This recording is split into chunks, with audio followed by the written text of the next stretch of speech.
day against him, and I think he could have still won that race had he not had one in his run into a bit of traffic at a key stage. But hit the line full of running, he'll be fitter, he'll be better suited to this distance as well. Jane, do you like what you see? Yeah, I do like what I see. There's certainly improvement has been made since the last time he stepped out on race day. He's a horse that's quite athletic, he's strengthened up with time, he's one that takes everything in his stride on race day, so he's certainly heading in the right direction. We move down to horse number 12, Iconoclasm, in the Rosemont stud colours. It saluted last race. Darren Weir, Michael D, good barrier. Yeah, good barrier, should get the nice one. That was the case last start when it tracked Marius, and Marius, of course, led and won that race on the day that we had the pattern that we've already referenced a few times, and it was a great run. Look, I think he's going to be a lot better at a roomier track and over further, but he did impress me first time. We've seen so many from where he's young really springboard in the second up in their campaign. He's really masculine, and he's certainly a classy looking galloper, and I said this about him when he stepped out this campaign. He's only come back better.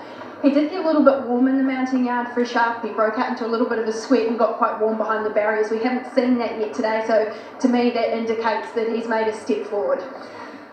Horses number 1 and 2 scratched, Osborne Bulls with an elevated temperature. Number 3, Crystal Dreamer for Ellen Zara, Andrew Mallion, tough draw.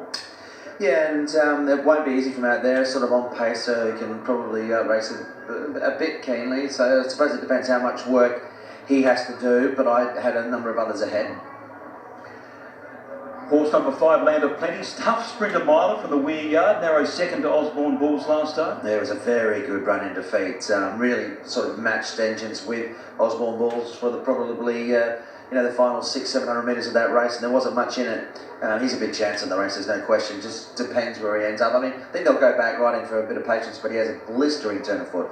He's a horse that really does take in his surroundings. He's quite inquisitive. He has a good look around, but I think his manner is so much better this time round on race day. He seems to be that little bit more relaxed.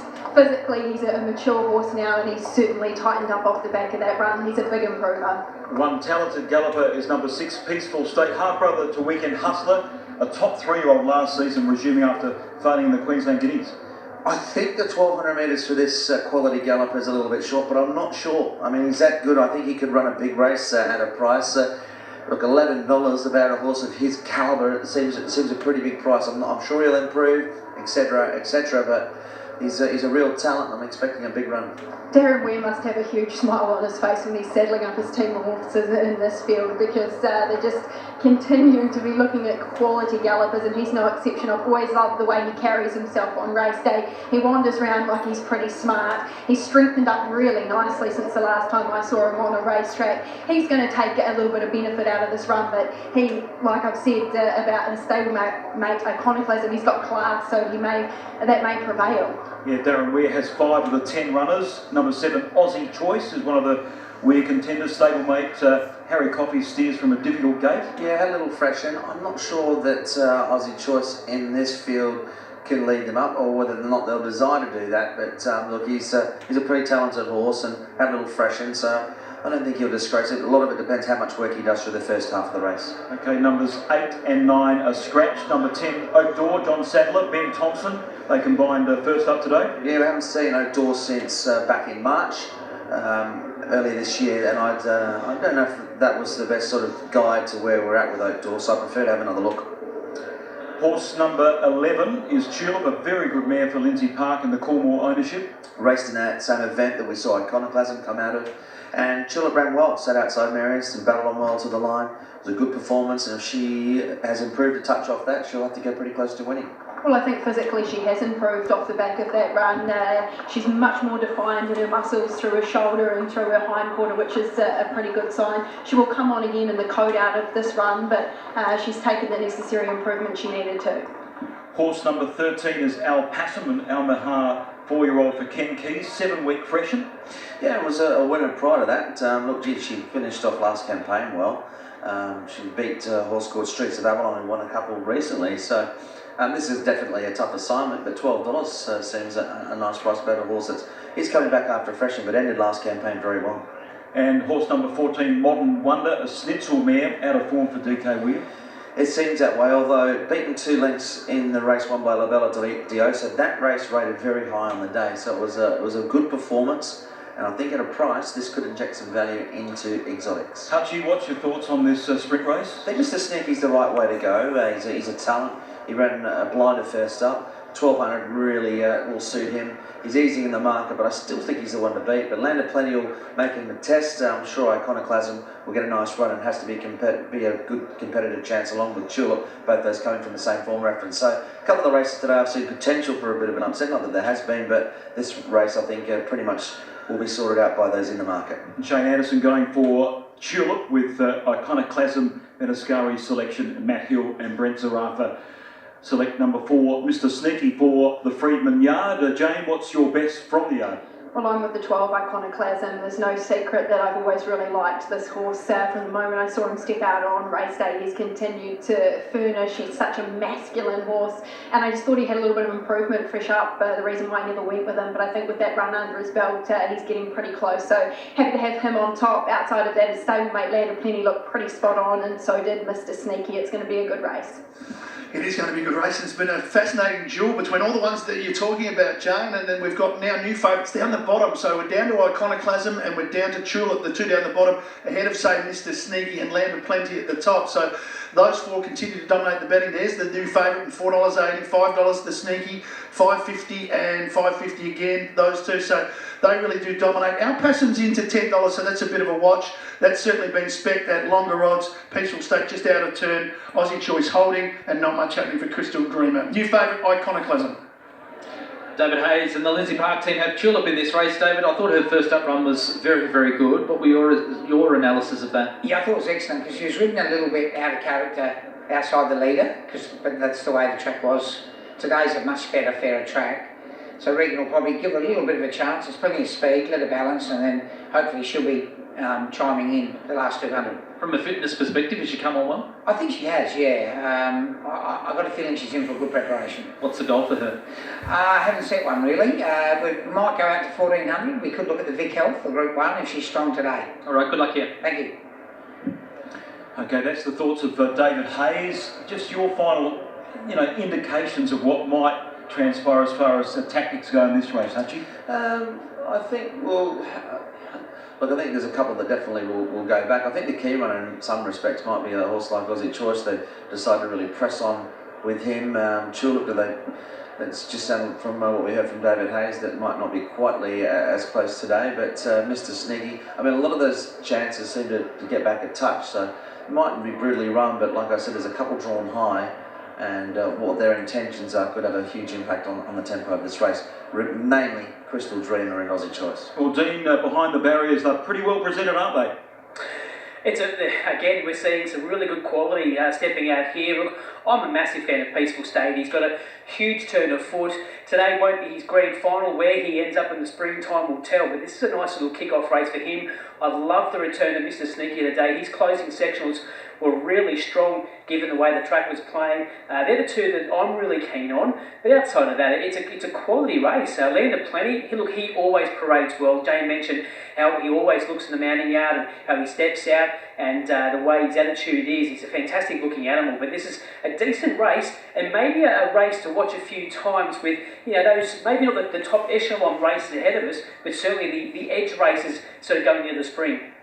Thanks, Dean. And Matt Campbell, have we got a bet easy market mover? Yeah, we've been talking about the top four in the market, but just some late money for Al Passam. So we've got all those four around the $4 or $5 mark, but one for Kenny Kenny's, and it's Al Passam, number 13, is your bet easy market mover, into $10. Yep, we're at the listed Bendigo Bank Stakes, over 1,200 metres. Time now to cross to Matt Hill for the call.